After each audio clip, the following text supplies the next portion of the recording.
आज मैं सदन को एक कहानी सुनाना चाहता हूं।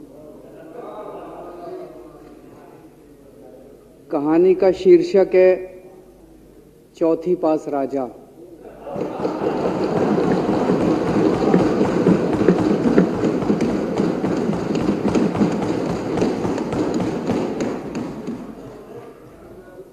आपने बचपन में राजा रानी की बहुत कहानियां सुनी होंगी। मेरी कहानी में रानी नहीं है,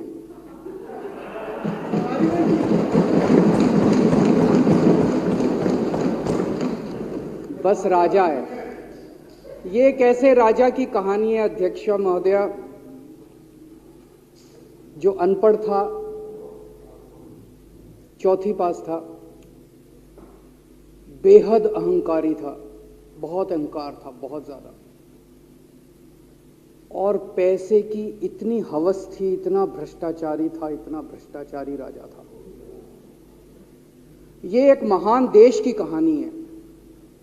एक बहुत महान देश था, कई हजार साल पुराना देश। उस देश में एक गांव में एक बहुत गरीब परिवार में एक बच्चे का जन्म हुआ। जब बच्चे का जन्म हुआ तो ज्योतिषी ने कहा, गांव में ज्योतिषी होते हैं, आते हैं, वो पत्री बनाते हैं। ज्योतिषी ने कहा, माई तेरा लड़का बड़ा होके बहुत बड़ा सम्राट बनेगा। माई को यकीन नहीं हुआ, मेरा इतने गरीब हूं मैं, कहां से मेरा बेटा सम्राट बनेगा। तो उसने कहा, नहीं, तेरे बेटे के ग्रह बताते हैं तेरा बेटा बहुत बड़ा सम्राट बनेगा। बेटा धीरे धीरे बड़ा होने लगा। स्कूल, गांव का ही स्कूल था, स्कूल जाता था, उसका पढ़ने वढ़ने में मन नहीं लगता था। तो चौथी के बाद उसने किसी तरह से चौथी करी, चौथी के बाद उसने स्कूल छोड़ दिया। गांव के पास एक रेलवे स्टेशन था।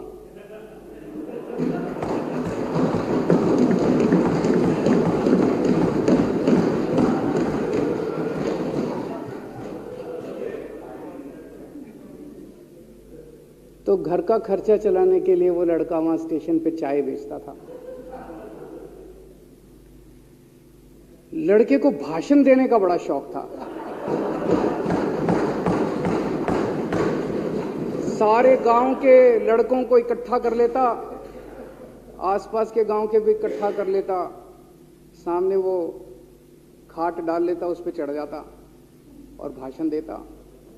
धीरे धीरे आसपास के गांव के लड़के भी इकट्ठे हो गए। जिस भी चीज में भाषण देता, एक बार शुरू हो जाता तो बंद ही नहीं होता। अब ज्योतिषी ने कहा था, लड़का बड़ा हुआ, बड़ा होके एक दिन उस महान देश का वो राजा बन गया। पूरे देश में उसका नाम हो गया चौथी पास राजा। लोग उसको चौथी पास राजा कहते थे। अब उसे आता जाता कुछ था नहीं, पढ़ा लिखा था नहीं। अफसर आते, कुछ अंग्रेजी में चपर चपर करते, उसको समझ नहीं आता। अफसर जो मर्जी उससे साइन करा के ले जाते, जो मर्जी उससे साइन करा के ले जाते। अब वो कुछ पूछे अफसरों से तो उसे भी शर्म आती थी कि मैं पूछूंगा तो उनको लगेगा अनपढ़ आदमी है, पता चल जाएगा। तो उसके भी दिल में ये रहता था, यार मैं पूछूं ना पूछूं। पता नहीं किस किस चीज पे उसने चौथी पास राजा ने साइन कर दिए। फिर धीरे धीरे राजा को ये बुरा लगने लगा, यार ये मेरे को चौथी पास कहते हैं। तो उसने एक फर्जी डिग्री बनवा ली। कहीं से फर्जी डिग्री बना के ले आया, एमए की। बोला मैं एमए हूं। तो लोगों को लगा, यार ये तो ठीक नहीं है, ये तो फर्जी डिग्री हम बना के ले आया हमारा राजा। तो लोगों ने आरटीआई डाली। जो आरटीआई डालता उस पर 25,000 रुपये जुर्माना।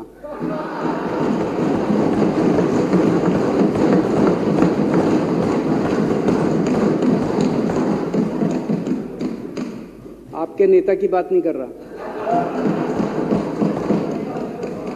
आप लोग भी हंस सकते हो।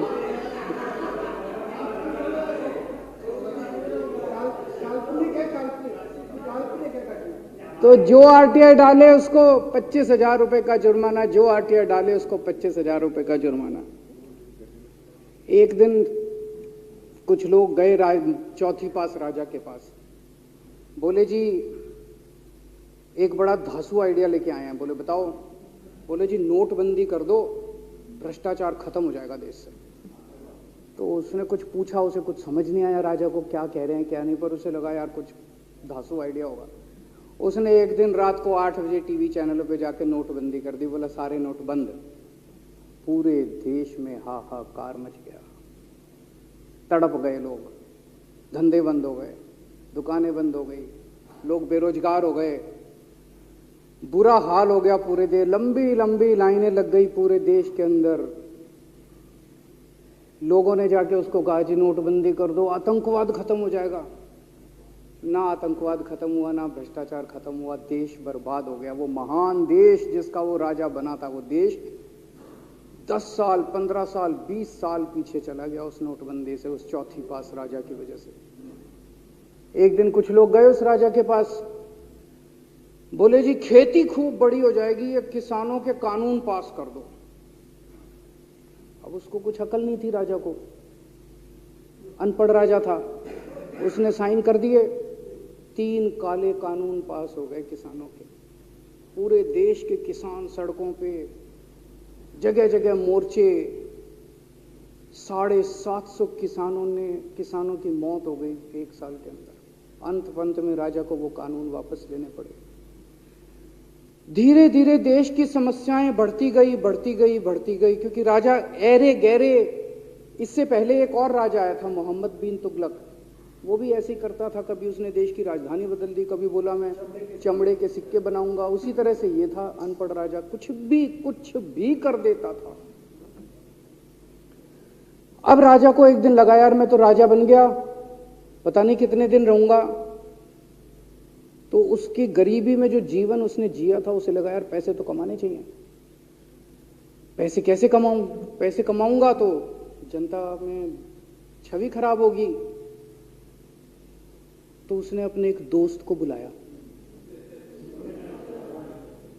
और उस दोस्त को बोला कि ऐसा करते हैं कि मैं तो राजा हूं, सारे सरकारी ठेके तेरे को दिलाऊंगा, सारी कंपनियां तेरे को दिलाऊंगा, सरकारी पैसा तेरे को दिलाऊंगा। नाम तेरा,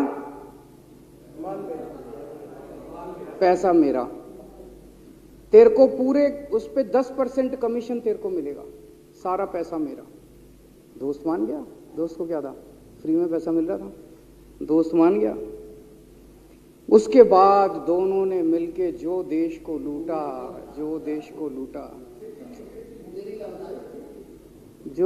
लूटा। सबसे पहले वो दोस्त आया, बोला सर सबसे पहले बैंकों को लूटते हैं।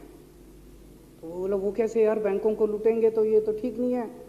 बोला नहीं ऐसे करते हैं, आप किसी बैंक के चेयरमैन को बुलाओ, उसको बोलो कि वो मेरे को लोन देगा। तो बोला लोन देगा तो वापस करना पड़ेगा। बोला वापस कौन करेगा, वापस थोड़ी करना है, आप राजा हो, वापस नहीं करना, लोन दिला दो बस। तो राजा ने एक बैंक के चेयरमैन को बुलाया, बोला इसको लोन दे। तो वो चेयरमैन की सिट्टी पिट्टी गुम हो गई, यार मैं तो मर जाऊंगा, फंस जाऊंगा, वो भाग गया। तो फिर उन्होंने ढूंढ ढांड के एक ऐसा चेयरमैन चुना जो कि सरासर भ्रष्टाचारी, जिसके ऊपर 10 फाइलें खुली हुई, जिसके ऊपर 10 केस चल रहे, उसको बुलाया।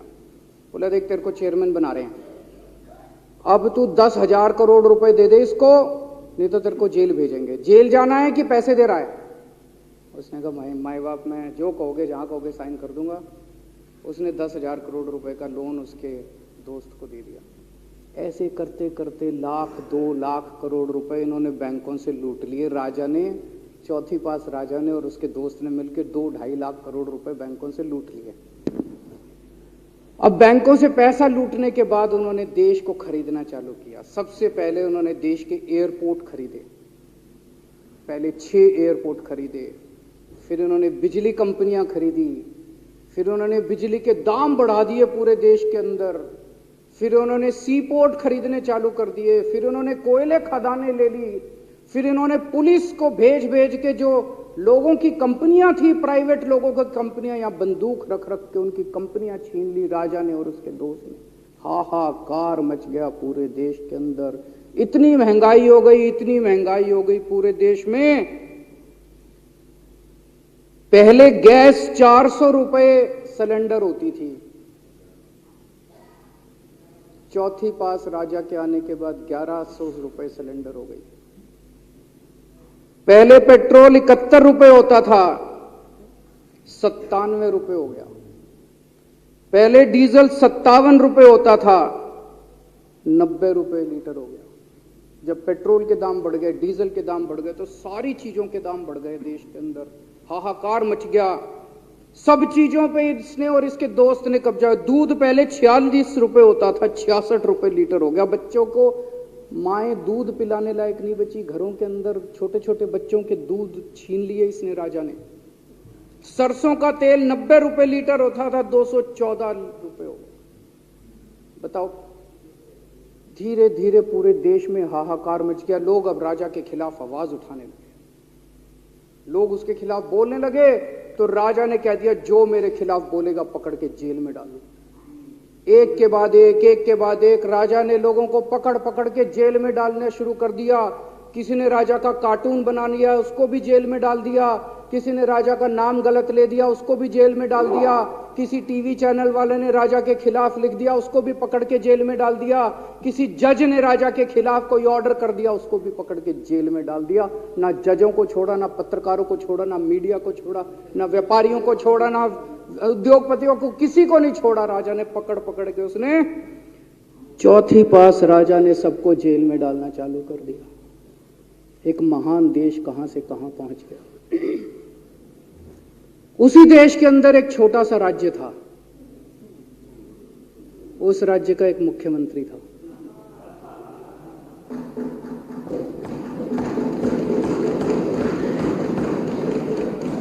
उनके चेहरे पे भी स्माइल आ गई,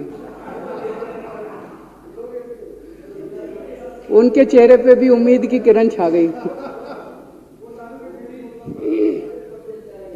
वो मुख्यमंत्री अपने लोगों का खूब ख्याल रखता था। वो मुख्यमंत्री कट्टर ईमानदार था। वो मुख्यमंत्री कट्टर देशभक्त था। वो मुख्यमंत्री पढ़ा लिखा था।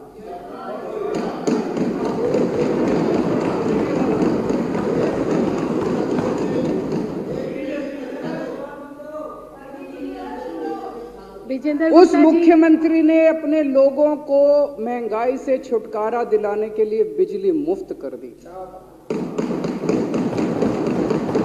भाई साहब, उसके बाद तो चौथी पास राजा पागल हो गया। उसने बुला के जो हड़काया उस मुख्यमंत्री को कि तेरी हिम्मत कैसे हुई। उसे लगा राजा ने तो सारी बिजली कंपनियों पे कब्जा कर रखा था। उसे लगा अगर ये बिजली मुफ्त करने लग गया तो बाकी देश में तो मेरा बेड़ा गर्क, मेरी बिजली कंपनियां लुट जाएंगी, ऐसे कैसे चलेगा। उसने उसको कहा, खबरदार, तूने बिजली मुफ्त के। मुख्यमंत्री नहीं माना। धीरे धीरे उस मुख्यमंत्री ने अपने गरीबों के स्कूल ठीक करने चालू कर दिए। तो राजा ने उसको बुला के और हड़काया। राजा बोला, ये क्या कर रहा है तू, स्कूलों के अपने बच्चों को पढ़ाता है, तू स्कूल खोल रहा है, ये बंद कर, ये सब, ये नहीं चलेगा इस देश का। वो नहीं माना मुख्यमंत्री। फिर उसने मुख्यमंत्री ने सबके इलाज मुफ्त कर दिया, सबके लिए शानदार मोहल्ला क्लिनिक खोल दिए, इलाज मुफ्त कर दिया। राजा तो बिल्कुल ही पागल हो गया। धीरे धीरे जनता को पता चला कि राजा कैसा है।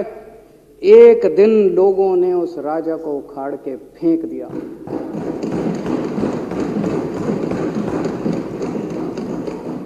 और लोगों ने एक किसी ईमानदार और देशभक्त आदमी को वहां बिठा दिया और उनकी सरकार आ गई।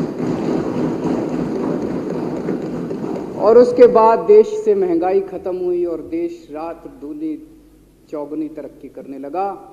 तो जैसे हम बचपन में सुना करते थे, moral of the story, Hindi में क्या कहते, मॉरल ऑफ द स्टोरी का मतलब भाई इस कहानी में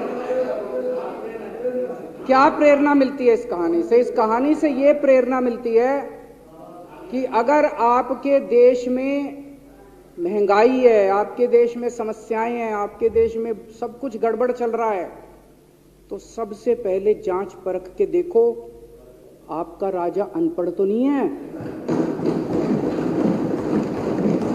अगर आपके देश में सब गड़बड़ चल रहा है, बेरोजगारी है, बहुत सारी समस्याएं हैं, जरा देखो राजा, आपके राजा को कोई दोस्त तो नहीं है।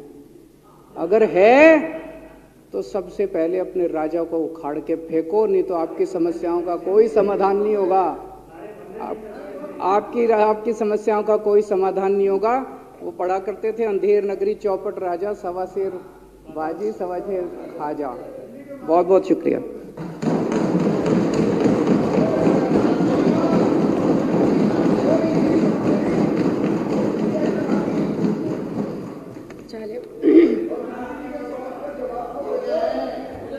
संकल्प पारित करना। अब श्री दिलीप पांडे माननीय मुख्य सचेतक द्वारा